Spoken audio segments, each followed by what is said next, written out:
Jatuhnya pengaruh Luwu oleh Belanda, kuasa terakhir di Sulawesi. Kerajaan Luwu merupakan salah kerajaan tertua di Sulawesi Selatan dan Tengah. Ia menjadi kerajaan yang juga melegenda karena dikisahkan dalam epik abad ke-13, Ilagaligo, sebagai kerajaan awal masyarakat Bugis. Keberadaannya juga terungkap dalam kitab Negara Kertagama pada abad ke-14 sebagai kerajaan sekutu Majapahit di masa Hayam Wuruk.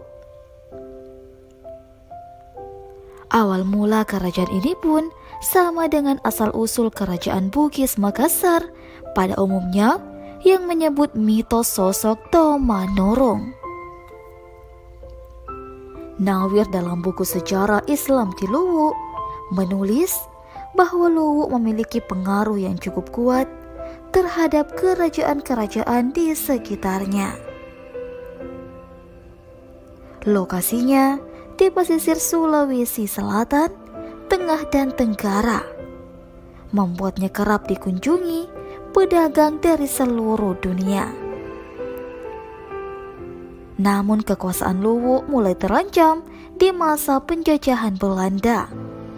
Perlahan-lahan, pemerintah Hindia Belanda mulai menancapkan kekuasaannya di Sulawesi Selatan, terutama setelah kerajaan Goa dan Bone jatuh di tangan mereka pada 1905 dan 1911. Invasi Hindia Belanda itu dikenal sebagai Sweet Celebes Expeditie yang juga disebut dengan Perang Bone 4 atau Perang Goa Bunda Kari Goa. Menurut Hari Budiarti dalam jurnalnya Colonial Collection Revisit 2007 yang diterbitkan di Leiden, ekspedisi mengangkut banyak benda bersejarah Sulawesi Selatan ke Belanda. Peta dan informasi temuan Danau Matano di National Geographic Indonesia edisi Oktober 2020. Ekskavasi menguak ribuan artefak dari danau yang terbentuk 1 hingga 4 juta tahun yang lalu. National Geographic Indonesia. Peta dan informasi temuan Danau Matano di National Geographic Indonesia edisi Oktober 2020. Ekskavasi menguak ribuan artefak dari danau yang terbentuk 1 hingga 4 juta tahun yang lalu. Konflik dengan kerajaan Luwu dengan Hindia Belanda bermula dari keinginan pemerintah koloni memonopoli perdagangan hasil bumi Luwu. Keinginan pemerintah diupayakan dengan membujuk Raja Luwu Andi Kambo bekerja sama dengan pemerintah lewat rayuan modernitas dan etis mereka. Kerajaan Luwu memilih membelot, hingga akhirnya pemerintah kolonial menyerangnya dan memaksakan perjanjian pendek kepada Raja Luwu pada 17 Juni 1905 yang isinya Luwu harus melepaskan Poso dan sebagai imbalnya Luwu diberi ganti rugi oleh Belanda. Kedua, Raja dan Dewan Adat Luwu harus menandatangani Korte Verkaling atau perjanjian pendek ini. 3. Raja dan adat Luwu harus melepaskan hak-haknya atas bea cukai barang-barang keluar masuk di Luwu dan diserahkan ke Gubernur Jenderal. 4. Membayar denda 6.000 karena terlambat membalas permintaan Gubernur Men. Lagi-lagi, tuntutan ini tak dihiraukan hingga akhirnya Hindia Belanda yang sudah berpusat di Makassar dikirim ke Luwu. Dengan bermukim sementara di Pelabuhan Palopo sejak 19 September 1905. anak tombak yang ditemukan tim peneliti arkeologi di Danau Matano. Kawasan ini pernah menjadi penghasil besi dan nikel nan masyhur pada abad pertengahan.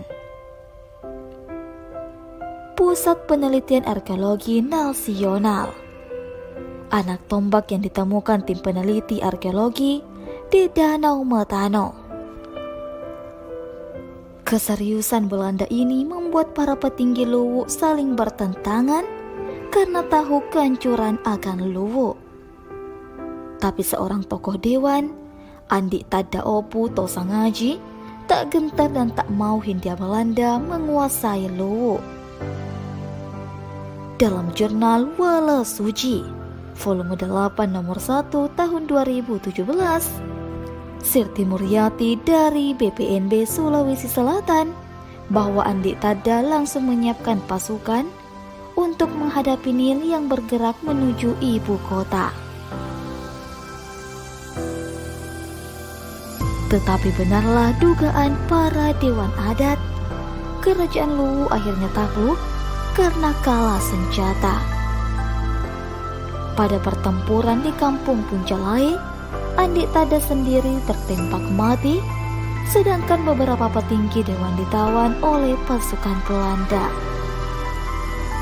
Andi Kambo sendiri menjadi tahanan dan mengalami didesak menandatangani Korte Verklaring oleh pihak Hindia Belanda. Tanda tangan perjanjian itu dibubuhkan pada 25 Februari 1907 dan diikuti oleh kawasan adat di bawah Luwu hingga 1909. Meski Luwu sudah jatuh di Hindia Belanda, bukan berarti tak ada perlawanan. Muhammad Abduh dan Abdul Rauf Rahim dalam seminar sejarah rakyat Sulawesi Selatan menentang penjajahan asing. Dan banyak perlawanan seperti yang dilakukan Makole, Bae Bunta, salah satu petinggi dewan, dan Haji Hasan. Perlawanan Haji Hasan cukup baik terdokumentasi oleh sejumlah sejarawan. Kemarahannya bermula dari kebijakan Hindia Belanda yang menghapus monarki Luwu dengan pemerintahan modern yang berbuah pada sentimen agama. Haji Hasan bersama Tojabi adalah dua ulama yang menolak pemberlakuan hukum Belanda di Luwu. Pemerintah pasca Korte Verklaring selalu menaruh curiga pada aktivitas mereka berdua. Haji Hasan pun lantang mempropagandakan anti Belanda sebagai orang-orang kafir. Propaganda ini mendapat dukungan dari berbagai masyarakat hingga ke Wajo dan Kolaka yang dendam pada pemerintah. Perlawanannya mulai marak secara gerilya sejak 1907. Berdasarkan informasi dari mata-mata Hindia Belanda, Haji Hasan membangun pertahanan di daerah Wawo, sebelah utara kota Kolaka. Ia juga mendapat dukungan dari kalangan masyarakat Kolaka. Pada Agustus 1907, militer Hindia Belanda mengirim ekspedisi ke Wawo untuk menangkap Haji Hasan dan Tojabi. Tetapi saat mendekati daerah itu, pihak militer yang masih buta kawasan disergap di seluruh penjuru dan menewaskan beberapa pasukan oleh keris, pedang, dan tombak. Ekspedisi di bulan-bulan berikutnya juga membuat pihak Belanda mengalami kegagalan. Meski sudah mengirim pasukan kurang lebih 300 orang untuk menangkap mereka, pasukan itu mendapat serangan balik dan menelan banyak korban jiwa. Sulitnya menangkap Haji Hasan memaksa pemerintah Hindia Belanda meminta bantuan orang-orang Bugis. Tulis Sirti Muryati.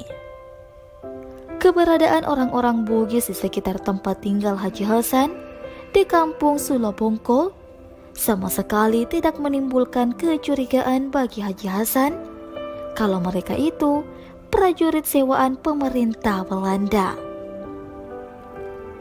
Melalui pasukan sewaan dan militer yang tergabung, pihak Hindia Belanda secara leluasa mengenali Medan dan mengepung Wawo, daerah pertahanan baru pemberontak.